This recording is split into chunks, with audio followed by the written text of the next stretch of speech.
セガサターンシロ。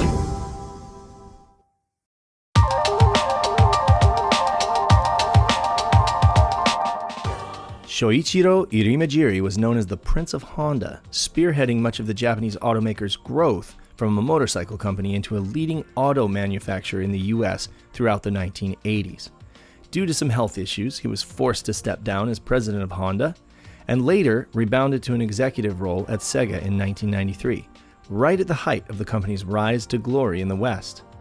In a string of recruitments by SEGA president Hayao Nakayama, Irimajiri was convinced to join SEGA as a go-between from SEGA of Japan to SEGA of America, and he took on many roles, including president of SEGA of America upon the departure of Tom Kalinske in 1996, and later president of SEGA Enterprises upon Nakayama's own departure in 1998. Having worked at both the Japanese parent company and the American subsidiary, Irimajiri possesses a unique perspective that he spoke on candidly in a lecture series at the Forum of Management for Tomorrow, held on October 20th, 2022, focusing on his time spent at SEGA in the 1990s. Credit for the English translation of the Japanese transcripts goes to MD Shock, and we're incredibly grateful to them for making this information available and accessible to English-speaking audiences. In this first segment, Irimajiri-san speaks on the shape of SEGA upon his entry to the company in 1993. This would be right in the early to middle stages of Saturn's development, and Irimajiri talks about the internal lack of consensus regarding the ultimate direction for Saturn, whether it should be a 2D or 3D focused machine. The first thing I had to do after starting at SEGA was figure out what was going on with our next generation game console. There was a big difference in the situations in Japan and America that ended up causing me a great deal of problems. In Japan, Sega's 16-bit console, the Mega Drive, had achieved a certain degree of success. However, Nintendo was completely dominant at the top and NEC was in second place with its PC Engine, so Sega was in third place. It was generally thought that our next generation console had to bring something new and different to the market, such as 3D graphics. However, there was also the opinion that we could make even greater games with 2D graphics, with more color and smoother animation. Such a game console could specialize in upgraded 2D graphics. Opinions were split on the matter.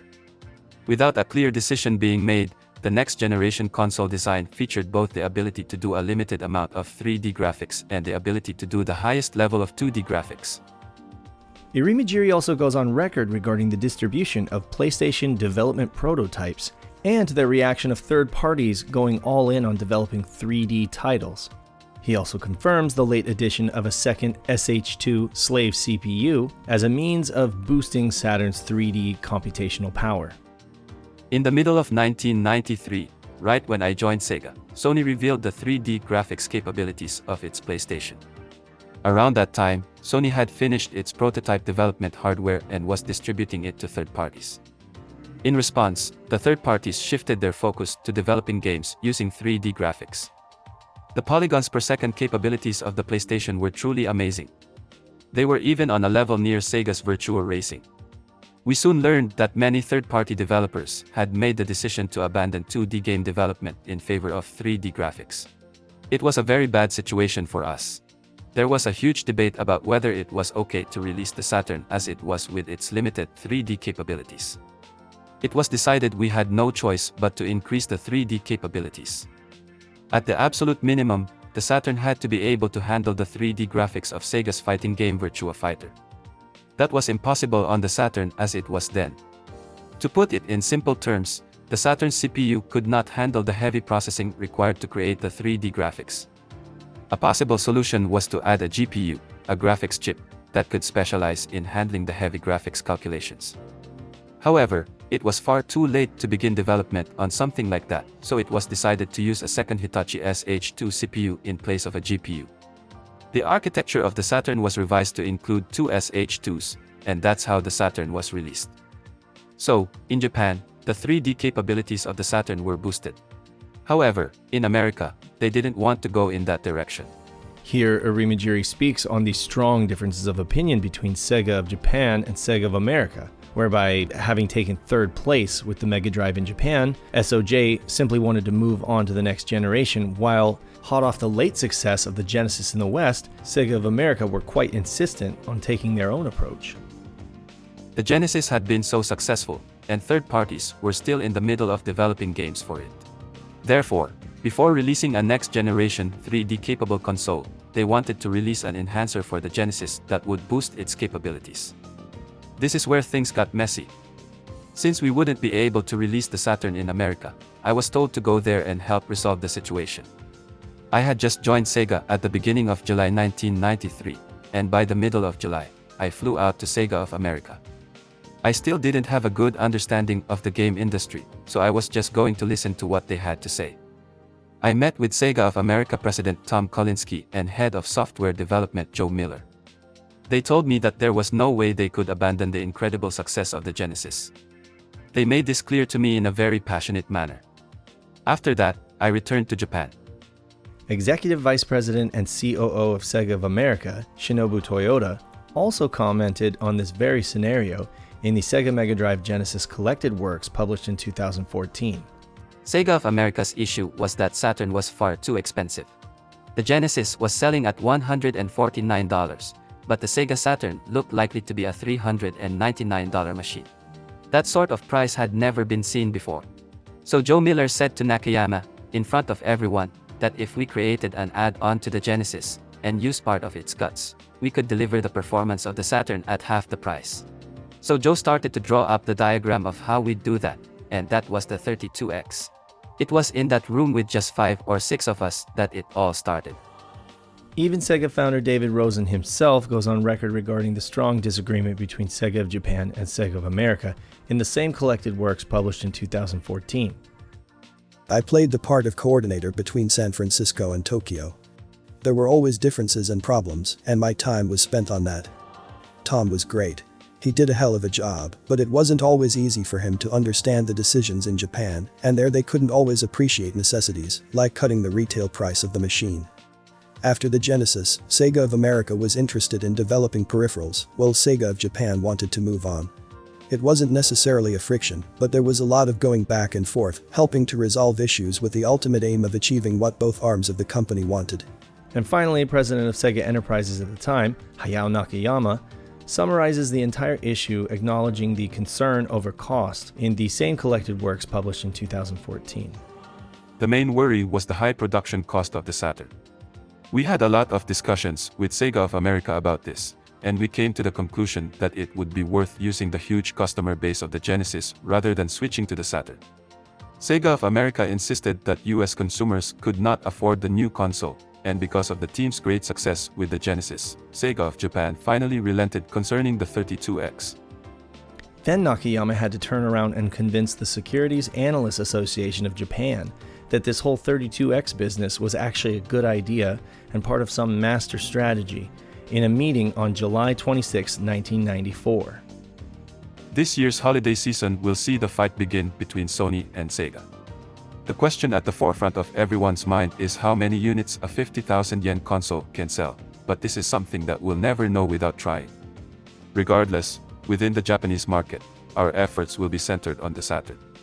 Regarding the 3DO, our predictions are generally coming true. Matsushita is applying its full force in Japan to drive sales of about 150,000 units, and by the end of the year this might reach 200,000 or 250,000 units. However, in America, the 3DO has not been very well received, and it's still not selling well at all.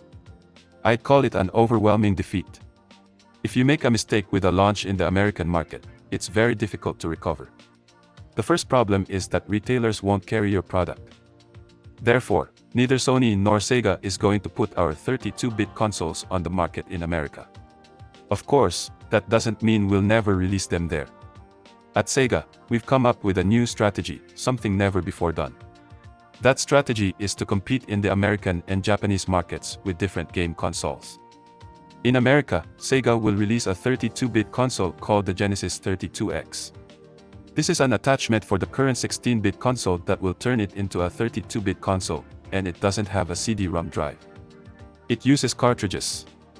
Our 16-bit console has sold over 10 million units in America, so it will be possible for those users to convert their current 16-bit consoles into new 32-bit powered consoles and to experience 32-bit games for a price of around $150, rather than $500.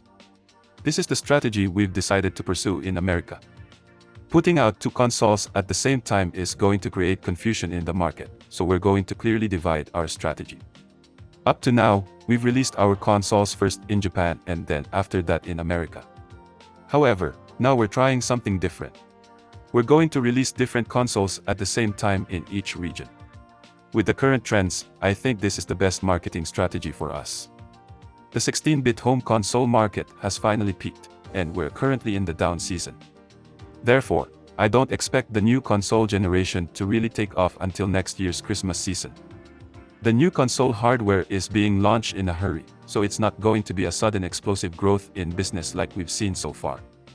This will be true for Nintendo as well. Even with a lot of support, the big takeoff phase won't be this year, but rather next year.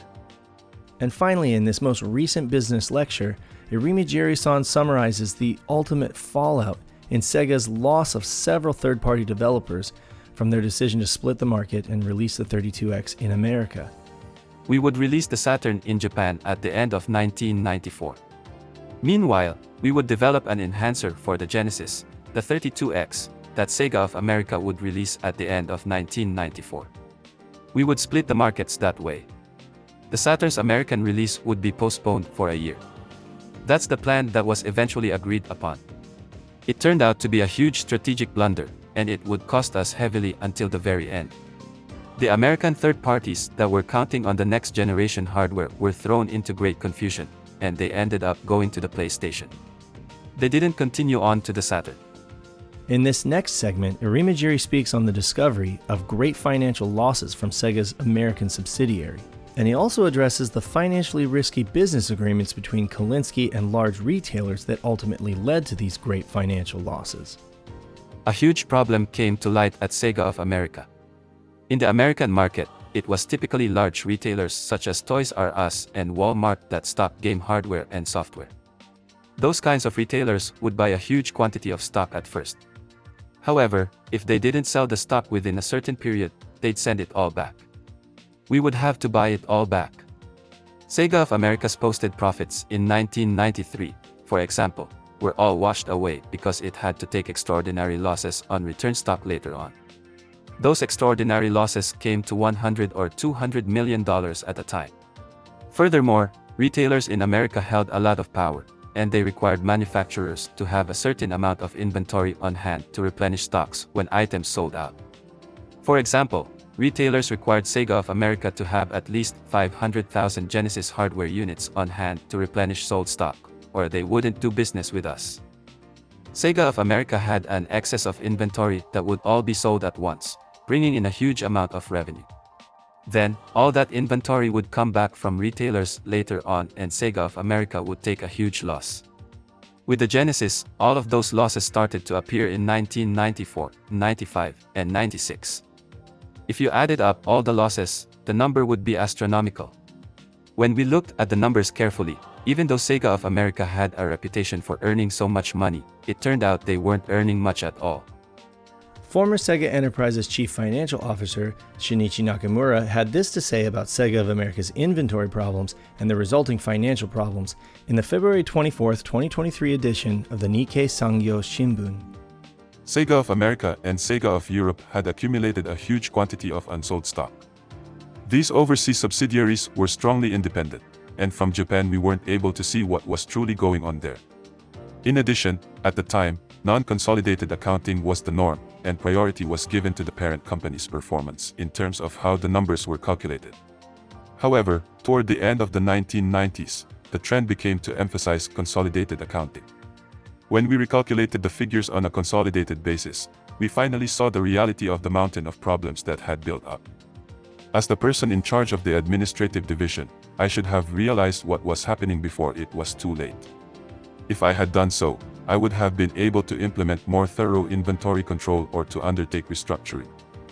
Another article from the Nikkei Shimbun dated March 16, 1998 criticizes SEGA for the release of the 32X add-on and Nakayama for his management style in letting executives like Tom Kalinsky run solo. During the first half of the 1990s, SEGA was victorious in capturing 50% of the North American market with its 16-bit game console, the Genesis. If Sega had fully committed to the Saturn with that kind of force, the outcome probably would have been different. However, just before the release of the Saturn, Sega released the 32X, an add-on that simply increased the capabilities of the Genesis.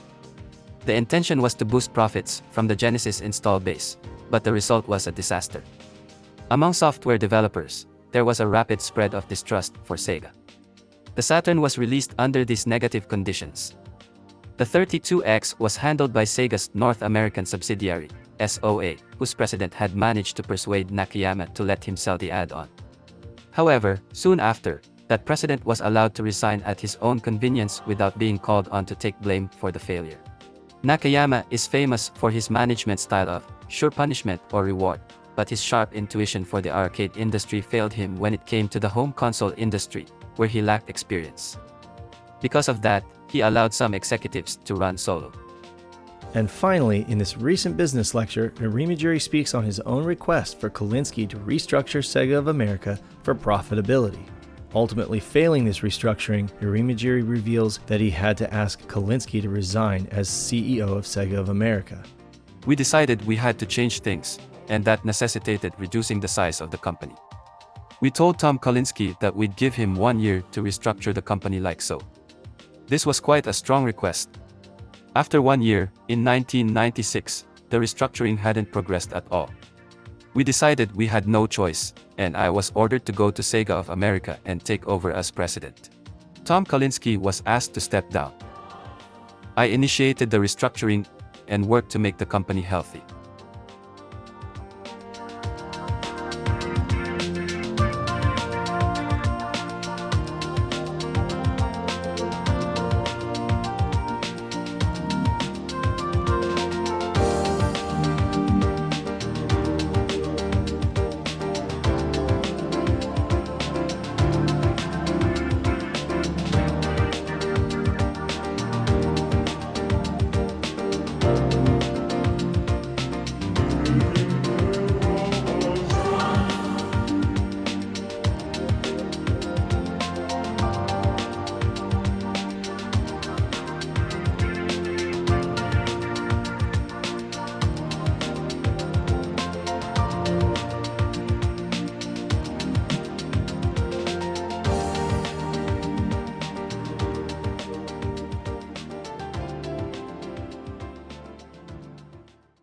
SEGA Saturn しろ